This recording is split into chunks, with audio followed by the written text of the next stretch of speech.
مشرق وسطیٰ میں بڑھتی کشیدگی کے دوران سعودی عرب نے پہلی بار ایران کو براہ راست جوابی کارروائی کی وارننگ دیتے ہوئے واضح کیا ہے کہ اگر مملکت یا اس کے آئل تنصیبات کو نشانہ بنایا گیا تو ریاض خاموش نہیں بیٹھے گا۔ برطانوی میڈیا کے مطابق سعودی حکام نے تہران کو پیغام دیا ہے کہ وہ ایران اور امریکہ کے تنازع کا سفارتی حل چاہتے ہیں، تاہم سلامتی یا توانائی تنصیبات پر حملہ برداشت نہیں کیا جائے گا۔ ذرائع کا کہنا ہے کہ خلیجی ممالک نے اب تک امریکہ کو اپنی فضائی حدود استعمال کرنے کی اجازت نہیں دی، تاہم حملے جاری رہے تو سعودی عرب امریکی افواج کو اپنے اڈے استعمال کرنے کی اجازت دینے پر غور کر سکتا ہے۔ چین نے ایران پر فوری حملے روکنے کا مطالبہ کرتے ہوئے ان کی مخالفت کر دی۔ چین کے وزیر خارجہ وانگ یی نے کہا کہ یہ جنگ ہونی ہی نہیں چاہیے تھی اور طاقت کا استعمال مسئلے کا حل نہیں۔ انہوں نے ایران اور خلیجی ممالک کی سلامتی اور خود مختاری کے احترام پر زور دیتے ہوئے کہا کہ جنگ کو مزید پھیلنے سے روکا جائے اور بڑے ممالک تعمیری کردار ادا کرے۔ ادھر امریکی انٹیلیجنس ایجنسیوں کی رپورٹ میں کہا گیا ہے کہ ایران میں بڑی قیادت کے خاتمے کا امکان کم ہے اور حکومت کی تبدیلی کے منصورے کو بھی مقبولیت حاصل نہیں ہو سکی۔ صدر مملکت آصف علی زرداری نے عالمی یوم خواتین پر اپنے پیغام میں کہا ہے کہ خواتین کی شمولیت کے بغیر کوئی قوم ترقی نہیں کر سکتی۔ انہوں نے کہا کہ قائد اعظم نے خواتین کی مساوی شرکت کو قومی ترقی کے لیے ضروری قرار دیا تھا، جبکہ محترمہ بینظیر بھٹو کی قیادت پاکستانی خواتین کے عزم کی روشن مثال ہے۔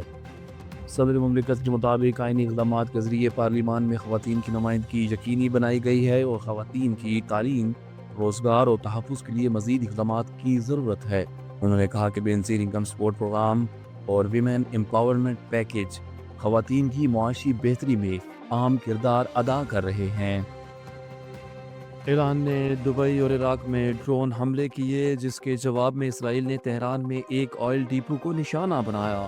دبئی میڈیا آفس کے مطابق ایرانی ڈرون دبئی مرینا کے ایک ٹاور سے ٹکرا گیا، جس سے آگ بھڑک اٹھی اور ملبہ گرنے سے ایک پاکستانی شہری جاں بحق ہو گیا۔ ادھر عراق کے شہر اربل میں امریکی فوجی اڈے اور ایئرپورٹ کو بھی ڈرون حملے کا نشانہ بنایا گیا، جہاں متعدد دھماکوں کی آوازیں سنی گئیں اور علاقے میں آگ بھڑک اٹھی۔